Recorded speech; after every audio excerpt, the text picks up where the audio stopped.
plants it to the ground, I noticed. Oh, yeah. Oh my God! I love it. So you can move a little bit. Let's see if we get a little straighter spot. Oh, it pops too? Wow, is that for the tune? That is, no, that's completely stock. It does that. No way. This is why I feel like I don't need an exhaust. Wow.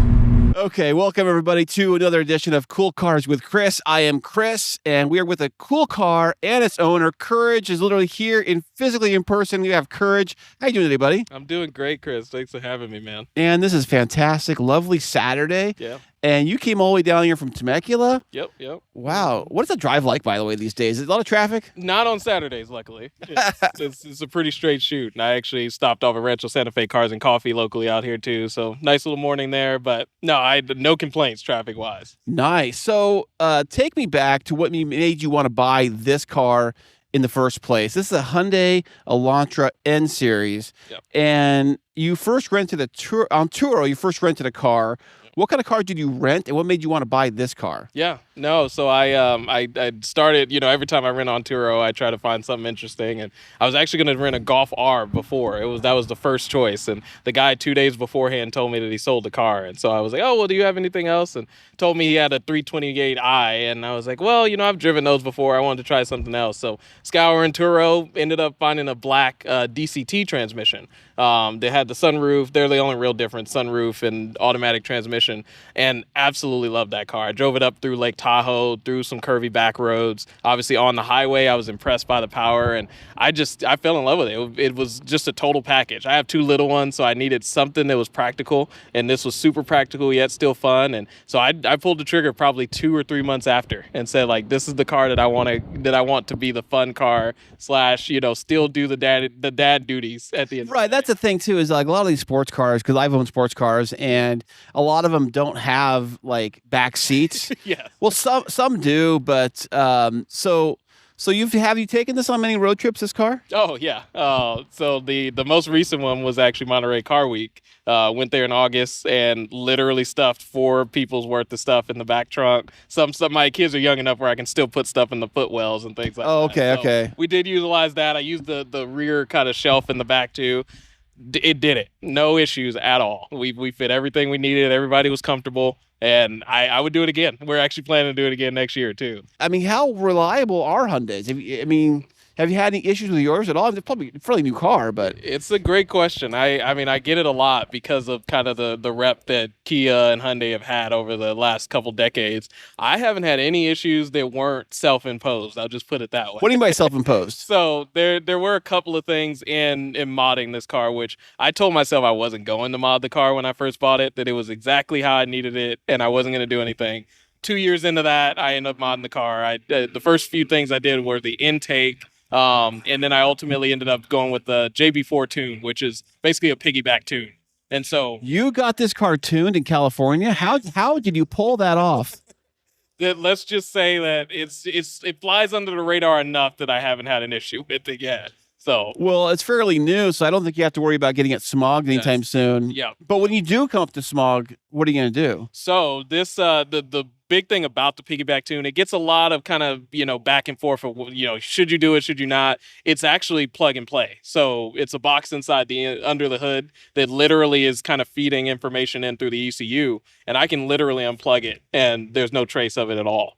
So do you notice when you do unplug the? Well, did you notice the tune at all in the first place? Did you notice a difference in power? Oh yeah. Yeah. So what does this come with stock out the door? If you're to buy a car today, what do you get like horsepower wise? Horsepower wise, so it's interesting with this car. There's kind of 2 modes.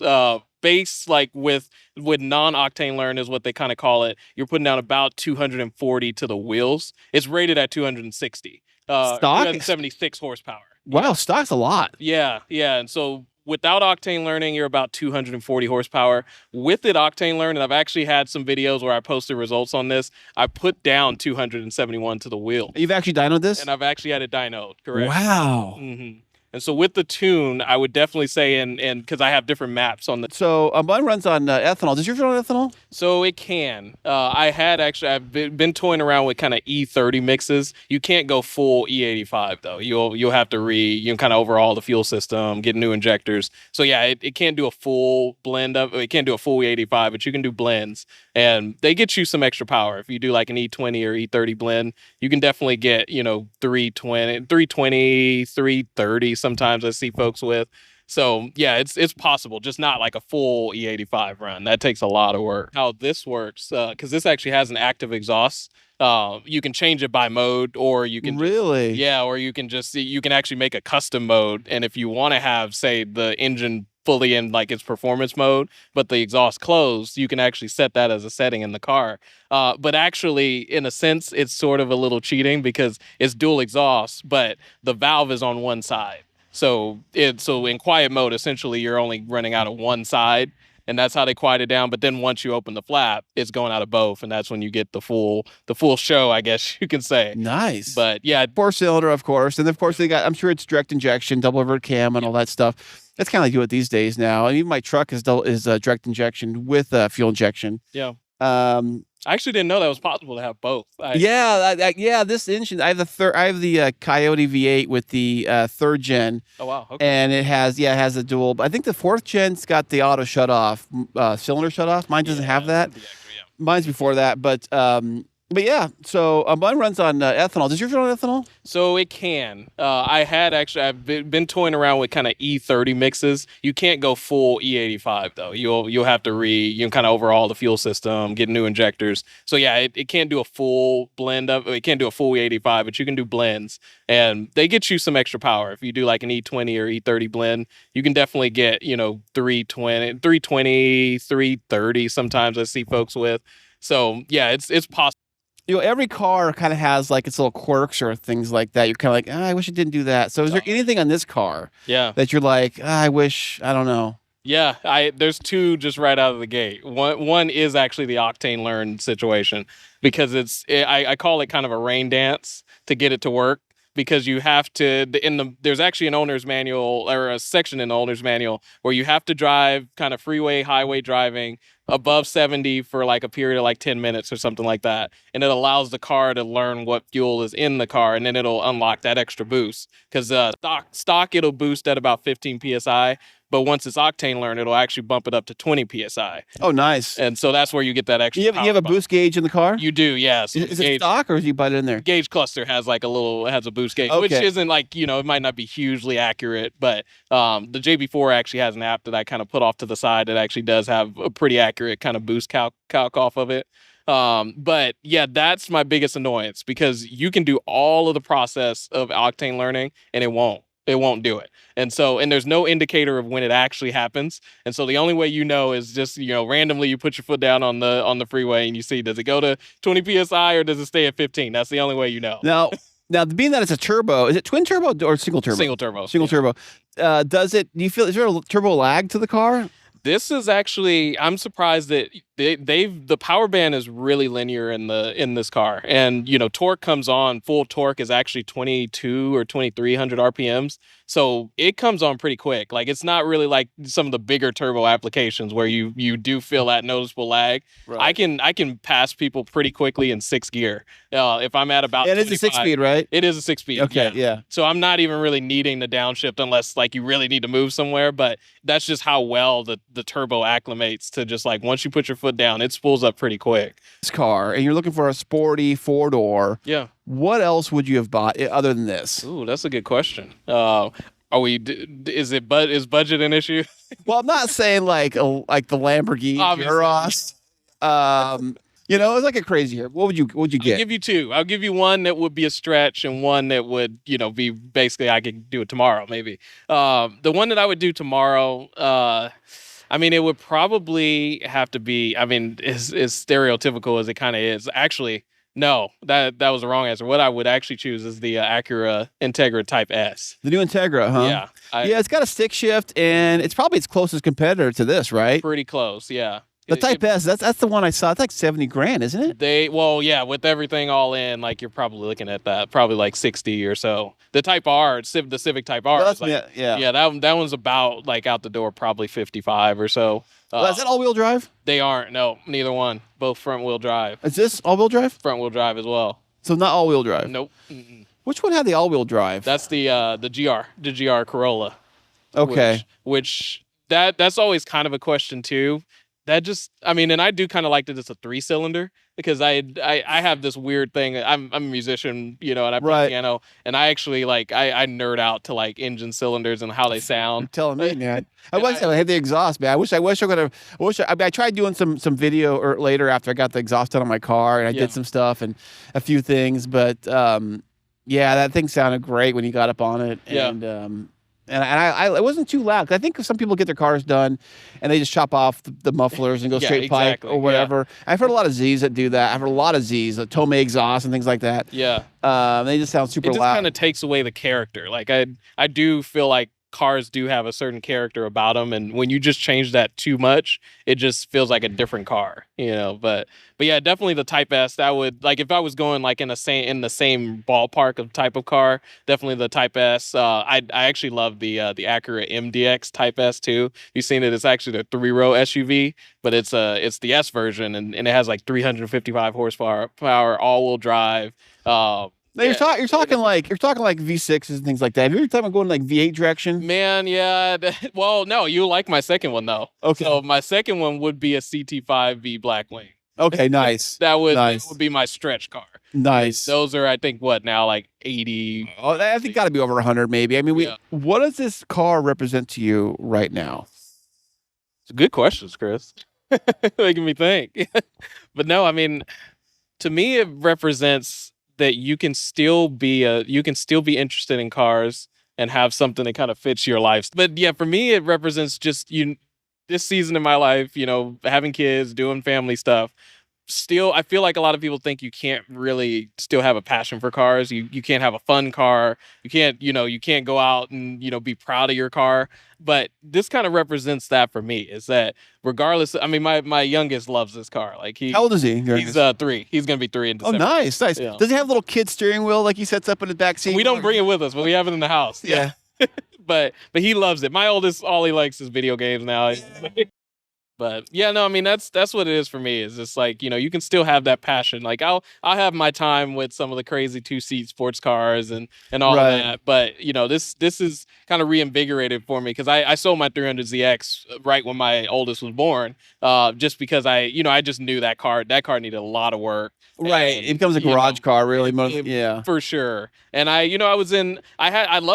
still have 2. I had one car that I bought right after that, an Infiniti M35. They had the V6, actually similar to the Z's, and then I had a FX45. They had the V8 in those. They were still on the same Z chassis. I love those cars to death, but they weren't really performance cars. More like sedans, I guess. Sedans and SUVs, and they're fast and everything. It's like, and she said like, "Oh, I want a car like that when I grow up," or something like that, or whatever, to my car. Yeah. I was like, "That's pretty cool," because it's a cool feeling to have. Yeah. Have you had feelings like? Have anything happened like that for you when you had this car? It started happening more recently. I think the car stock is a little too understated for people that don't know. It's still kind of that if you know, but if you don't, right.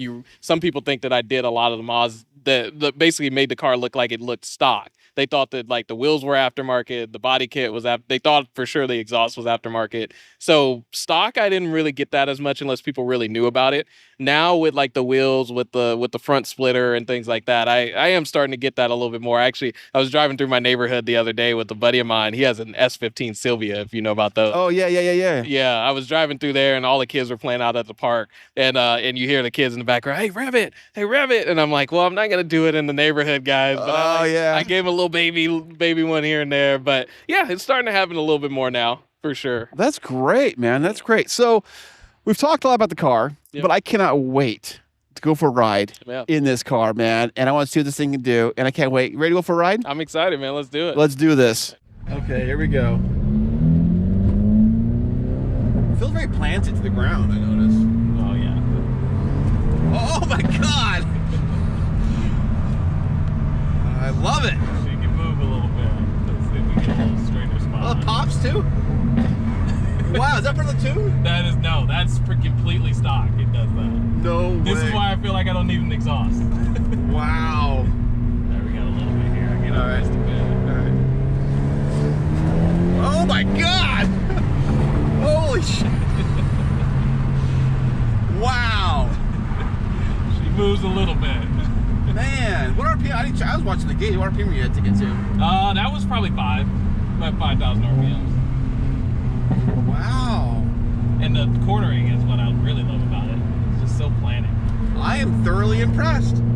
This is not just a fabrication, like, you know, aftermarket Pep Boy special. Yeah. Which is what I thought it was that when I first saw these in cars. Like, I thought, okay, it's just a, you know, an appearance package, maybe a boost in power. It was totally different when I actually had a chance to get behind the wheel. I'll probably flip up here and then we can maybe. Okay. Yeah, this is great. You watch the dips and these things. Oh yeah.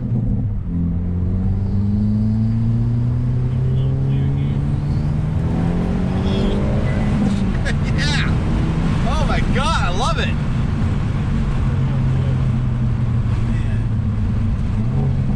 Man, this thing's thoroughly impressive. It feels, it's a different kind of speed than my Z felt. I mean, but it's weird as though, like, I know that it feels much faster on this side of the car than that side of the car. It's a weird thing because I've driven cars, like, it doesn't feel that fast to me, but people sitting on this side, it feels way faster. Well, I'm glad that it does feel that way.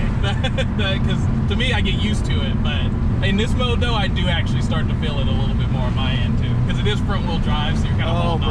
Right. Yeah, it's entertaining, for sure.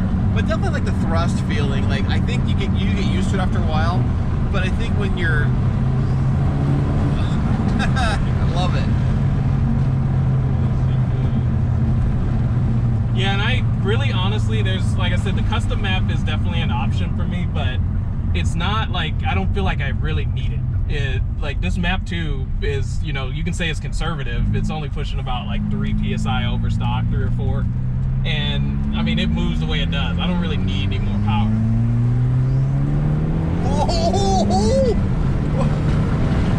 wow. Man, that's great. Man, some poles. I love it. Man. I wish there were some more curves around here because I feel like that's also where this really shines. The suspension is just so tight. I literally, anywhere I can find a back road, like I'm taking that over a highway any day. Oh, wow. Now, does this have rev match on this? It does, yeah. So that's nice. Yeah, so the one thing I love about my Z, it had that. I threw in that all. I threw it when I was driving it harsh. I always threw in rev match. I think I threw it in rev match most of the time that I think about it. The only problem is that one time in rev match, I was coming around a corner. I kicked it to neutral.